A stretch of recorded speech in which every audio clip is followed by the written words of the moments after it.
Hey guys, how you doing? It's Kyle Long Lee.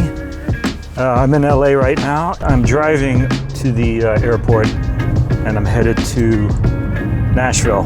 What I wanted to do is I wanted to make a quick video to show you guys how Antelope products are crucial, pivotal in helping me to capture and to deliver pristine audio. Especially with Postmodern Jukebox, which is where I'm headed to right now. So what you guys are gonna get is you guys are gonna get kind of a behind the scenes showing how I use Antelope in the capture and in the mixing.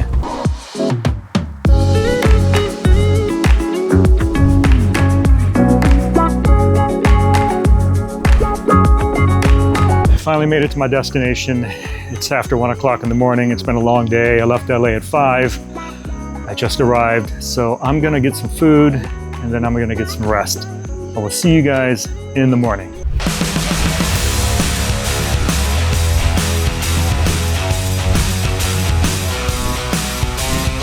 And here we are at the studio. That was my commute. Rush hour was really late today. So welcome. This is how the sausage is made. And this is the studio. Oh, it feels good in here. Nice and cool. All right, looks like they're still in the middle of a rehearsal, or they're about to finish up a rehearsal. So from here, we will, oh, here they go. All right, well, we'll be back in a few minutes to show you more. Hey guys, taking a real quick break, step down into the backyard, and I'm standing next to my favorite hay bale. Because in Tennessee, this is what people have in their backyards. One of the greatest dudes on earth, and he happens to be an amazing musician as well. And I've been a fan of yours since Bell Sound, Hadrian, Lady Garcia. I was a fan. I was like, who's this guy that all of these musicians are like friends with? So the reason why we are all here is the Antelope Orion 32 Plus. This is a Gen 3. I've got a Gen 4, a couple of them at home. And it's really the backbone of the studio. The thing sounds great. The conversion quality is top notch. And you know, the thing about music and really jazz specifically is you want to capture all the nuances that the players are projecting and putting into the world. And these converters really just give me a really accurate, dynamic interpretation of that. So it makes me sound like I'm a lot better than I am. In fact, this is why I have a career. Things are good here in Nashville. Playing a lot of music, getting to record a lot. Good. Eating a lot of celery. It's a celebration. It is. It's an acceleration. All right, guys. So we're gonna take a quick little walk here. They're rehearsing right now, so I don't want to disturb them at all. But this is kind of what we do. We kind of work it all out. The vocalists kind of do their thing and work out the arrangement. The band's going to get up in a few minutes and we're going to do a quick dry run through, and then we're going to start recording. So I'll take you out over here and you can kind of see this setup here. I'm all mic'd up, ready to go. The drums are good, guitar is ready to go. And we're going to have lead vocals and 2 backgrounds as well. And then of course, Scott. And what I love about Antelope products is they're just big, clean, clear, like a nice gravy on your chicken and dumplings. So I'm here with the beautiful and talented Tatum Langley. Stop. She's just come out of, well, we just finished the rehearsal and we're about to shoot. And I want to ask you, how do you feel? I feel great. I feel so excited. It's always such fun to come and like work with these musicians and be in this space. And it's always like such a fun, welcoming environment on a potentially stressful day. Right. The stressors are kind of washed away by the fact that everyone's so great here. Yeah, right? Yeah. Awesome. Well, I can't wait to hear what you're about to do. I can't wait either. And we can't wait for the world to hear this video.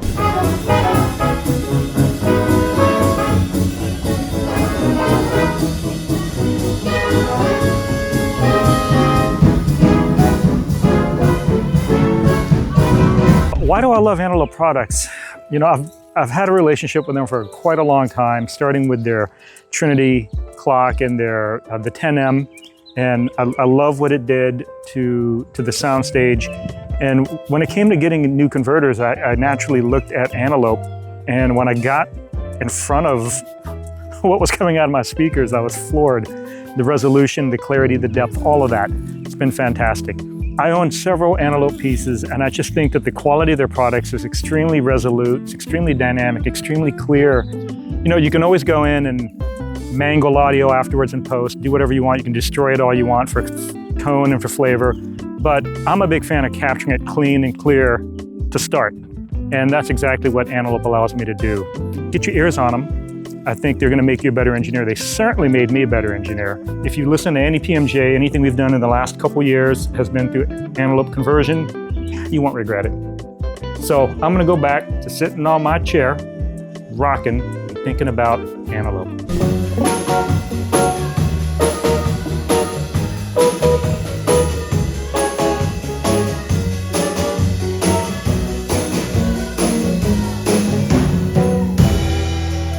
All right, everyone, I'm sitting here in the aftermath of a good session with Postmodern Jukebox. I'm gonna wrap some cables, check my files, and I will see you guys back in Los Angeles.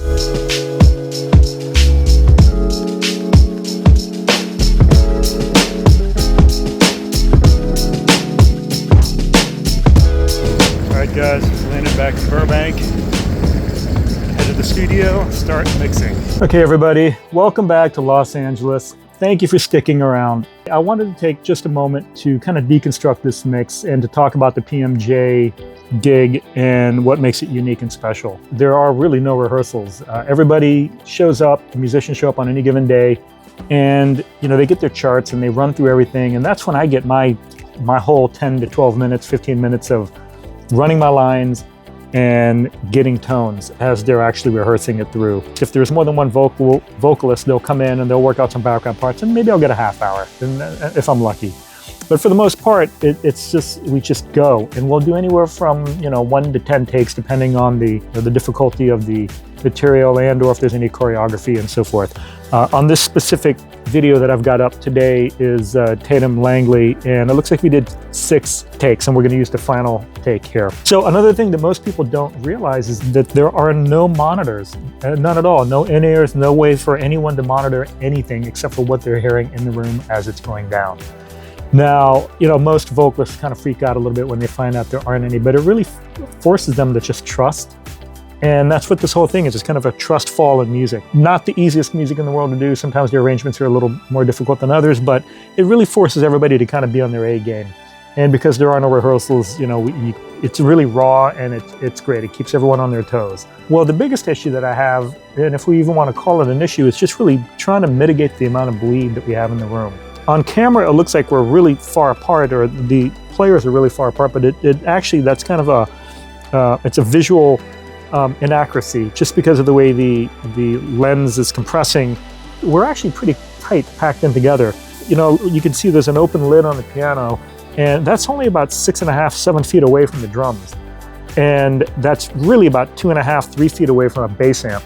So that lid is just being open is grabbing everything. Another thing is we've got microphones going, they're open, facing every which direction. So how does Antelope help? Well, I'm using headphones when I'm placing and getting my tones because it's so loud in the room, and I'm only, as you noticed in the previous videos, I'm in the same room. So there's bleed everywhere. So the accuracy of the conversion really allows me to make a really educated guess on my first placement.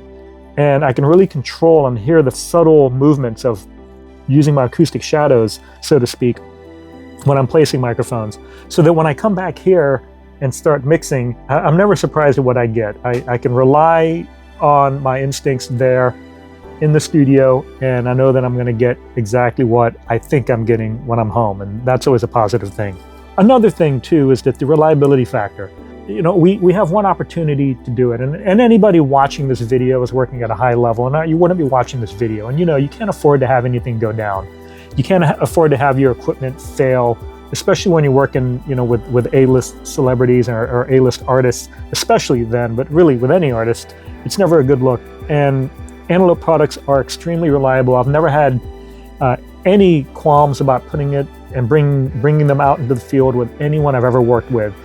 And that's saying something, because I've had equipment come out and fail on me, and you do whatever you can, but you, at the end of the day, it's on your watch, you look bad. They make a robust, reliable product that I will absolutely trust in 100% in any situation. So how do I run the Antelope products? Well, I use a pretty simple setup. I'm not in the box, I'm running hybrid. Essentially, I'm running 32 channels of summing through a Burl summing mixer. And so it's pretty simple. I've got 32 channels out of my first Orion G4. And then out of the second one, I'm running 24 channels as inserts. So I'm running it like a console. Now, normally I'd be a little hesitant if the conversion quality wasn't great. I wouldn't want the extra round trip, out, in, and the degradation. But the Antelope conversion is so clean and clear and dynamic and just so accurate that I know that what I put out is going to come back really close, if not exactly what I put in with, of course, my processing. So I don't trip about that stuff anymore like I used to when I was using cheaper converters.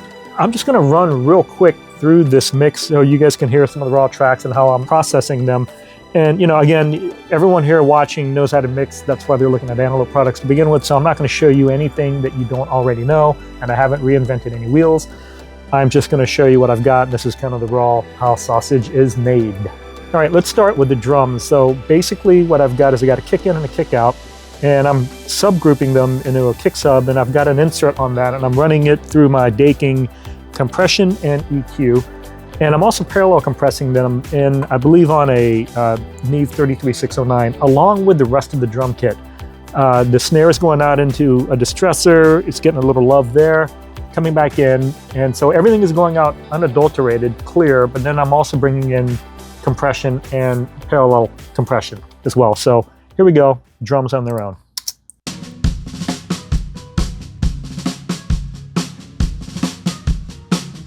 And I got a pair of room mics behind the drum kit as well. I'll pop those in. You probably can't see it here. And there's another one behind the bass player. Which leads me to this point.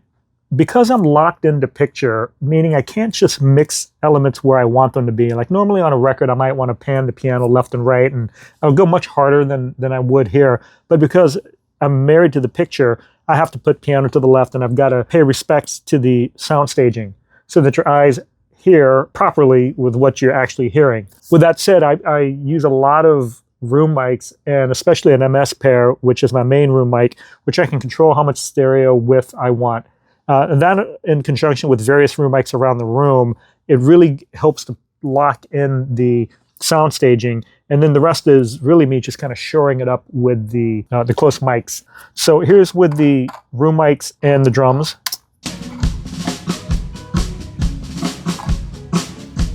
You get a good sense of what's really in the room. Okay, great. So let's move on to the bass. Pretty simple, pretty standard fare. I've got a DI going in on the bass, and I've also got a mic on the amplifier. Looks like I am grouping them together in a bass sub. I'm inserting out into compression and a little bit of EQ. I'm also paralleling it with, I'm not sure, it could be the Demeter. I'd have to check my patches, but here we go. Here's the bass. Good old P bass with flat wounds. Gotta love it. With drums, let's pop in those rooms. Feels nice. Good little lock. Okay, let's go to piano.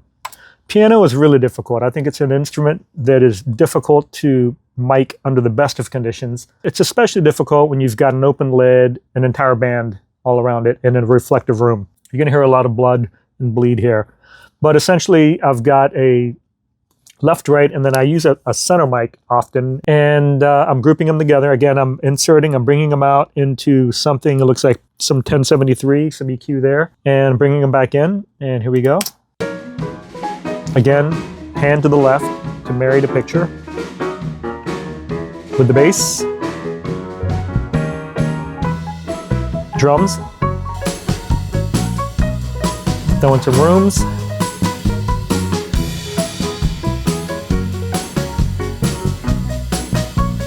Sounds like a band in a room.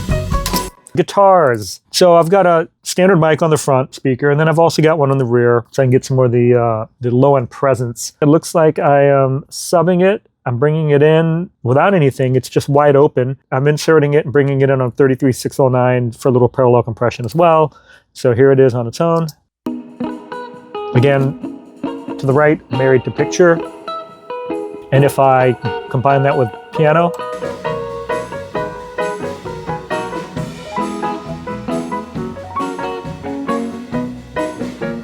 and drums, bass, rooms,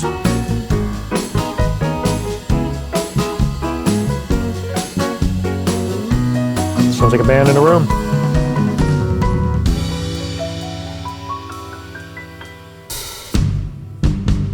You can really hear the room here.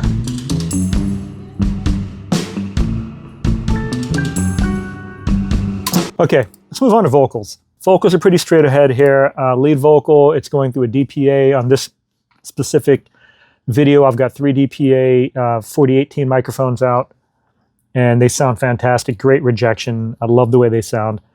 I am inserting on the lead vocal here, I've got a Millennia STT1 with a little compression, a slight bit of EQ lifting in the top end, and it's going through a Manley A-lop for a little touch of love on the, you know, just for a little extra something, something. I'll turn off the effects there, and this is just a raw vocal. When you wake up next to him in the middle of the night with your head in your hands, you're nothing more than his wife. And you think about me all of those years ago. You're standing face to face with I told you so. You know I'd hate to say it, I told you so. Okay. Background, same thing, same microphones, subbing them in. I'm not doing any parallel compression with it, I don't think. But anyway, here you go. It's pretty simple, the background's a little EQ, just kind of shaving some of the bottom end off, getting them to sit right, and here you go. You can kiss 100 boys in bars, shoot another shot, try to stop the feeling. Together with the lead. It's just the way you are. Another kiss, another stupid reason. Good luck, babe. And everybody. Good luck, babe. We have to stop the world just to start you feeling you have. Good luck, babe. We have to stop the world just to start you feeling. So, you know, that's it. I'm not doing any crazy tricks. It's a jazz gig, man. I hope you guys have enjoyed this. I hope you've got something out of it. Thank you for supporting the channel. Thank you for watching and subscribing. And if you get a chance to check us out on tour, please do so. All right. Be well.